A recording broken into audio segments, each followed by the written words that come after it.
ஆசிரியர் in my version. என்னைக்குமா பேசுறோம் சொல்றோம், இப்படி ஏதாச்சும் ஒரு வாய்ப்பு கிடைச்சாதான் பேர் சொல்லி சொல்லட்டுமா? அம்மா சொல்லு, அப்பா சொல்லு, தாத்தா சொல்லுமா, நாக்கு வளையுதா பாப்போம் அப்படின்னு என் நாக்க திருத்தின என்னோட முதல் குரு அம்மா. நான் ஆனா அவனா எழுதி படிச்சதெல்லாம் என் தாத்தாவோட நெஞ்சிலதான். அப்புறம் எல்கேஜி யூகேஜி எல்லாம் இல்ல, நேரா அறப்பள்ளிக்கூடம் தான். அதாங்க பால்வாடி கூடம். அந்த டீச்சரோட பேர் என்னன்னு இன்னைக்கு வரைக்கும் என் மண்டையில நிக்கல. எனக்கு தெரிஞ்சதெல்லாம் ஓட்டப்பள்ளி டீச்சர் தான். இந்த ஏபிசிடி இருக்குல்ல, அதுல கியூ மட்டும் எனக்கு வரவே வராது. 1ஆவதுலயே 2 புத்தகம் முழுக்க கியூவே எழுத வச்சு என் மொழியை திருத்தின என்னோட சுமதி டீச்சர். ஊர் முழுக்க இந்த புள்ள வாயாடின்னு சொன்னவங்க மத்தியில வாயாடிங்கிற பேரை பேச்சாளர்னு மாத்தி காமிக்கிறேன்னு என் பேரையே மாத்தி காமிச்ச என்னோட தொடக்க கல்வி ஆசிரியர் ராதா. நான் ஒரு 6ஆவது படிக்கும் போது கொஞ்சம் சோகமா இருந்தேன். அந்த நாள்ல என்ன கூப்பிட்டு ஏன் சொந்த கதை, ஏன் சோக கதையெல்லாம் அவங்க கதையா கேட்டு அந்த வருஷம் கிறிஸ்துமஸுக்கு புத்தாடை வாங்கி கொடுத்து எப்பவும் சிரிச்சுக்கிட்டே இருக்கணும்னு சொன்ன என்னோட ஜாக்லின் டீச்சர். பொம்பளை பிள்ளைங்க தலை குனிஞ்சுதான் நடக்கணும் போல அப்படின்னு ஏன் பாதாடிய நானே எண்ணிக்கிட்டு நடப்பேன்.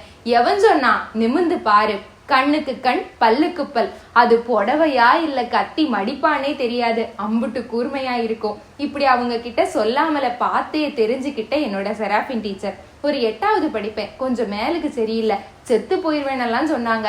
ஆனா எனக்காக பிரேயர் எல்லாம் வச்சு என் தோளை தட்டி கொடுத்த தைரியம் சொன்ன என்னோட ஷெர்லின் டீச்சர். அந்த பேச்சு போட்டியில ஜெயிச்சதே அந்த பிள்ளை பேர் என்ன, அது யார் புள்ள அப்படின்னு கேட்டா அது ஏன் புள்ள அப்படின்னு சொல்லி என் தாயை விட பெருமைப்பட்ட என்னோட அம்மாக்கள். 10ஆவது படிக்கும் போது தமிழ்ல 70-80 தாண்டினதே கிடையாது. காரணம் கேட்டா இங்க இக்கு போடல, இங்க எழுத்து வடிவம் இல்ல, இதெல்லாம் ஒரு காரணமாக்கும் அப்படின்னு முணங்கிக்கிட்டே போயிருவேன். இவங்க கிட்ட எப்படியாச்சும் மதிப்பெண்ணை கூட்டி வாங்கிடணும்னு என்ன நானே திருத்திக்கிட்டதா நினைச்சுக்கிட்டேன். முடிவுல தான் தெரிஞ்சது அவங்க என்ன செதுக்கி இருக்காங்கன்னு. முடிவுல தமிழ்ல 100க்கு 100ன்னு வந்ததும் முணங்கினவங்களை ஒரு கணம் பார்க்கும்போதுதான் புரிந்தது என்னை சரியாக செதுக்கிய சிற்பி என்று என்னோட அஜி டீச்சர். என்னோட பள்ளி சீருடையில பச்சை கலர்ல பூவா இருக்கும். நாளாக துவைச்சு அது மங்கிருச்சு. இதை சொல்லாமலே புரிஞ்சுக்கிட்டு எனக்கு சீருடை வாங்கி தந்த என்னோட அமலா சாந்தி டீச்சர்.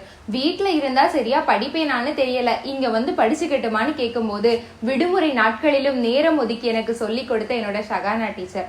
என் வாழ்க்கையில நண்பர்களை விட ஆசிரியர்கள் தான் பெரும் பங்கு வகிச்சிருக்காங்க. முகத்துக்கு முன்னால திட்டுனாலும் முகத்துக்கு பின்னால அவளை திருத்திட்டோன்னு சந்தோஷப்படுறவங்க, ஏற்றி விட்டு அழகு பார்க்கும் அழகிகள், பேர் சொன்னது சிலரை பேர் சொல்லாதது பலரை, பொறாமைப்படாத ஒரே ஜீவன்கள். மீண்டும் பள்ளிக்கூடம் செல்ல வேண்டும், என் பள்ளிக்கூடத்தினை பார்க்க அல்ல, என் காதலிகளை சந்திக்க. இனிய ஆசிரியர் தின வாழ்த்துக்கள். நன்றி.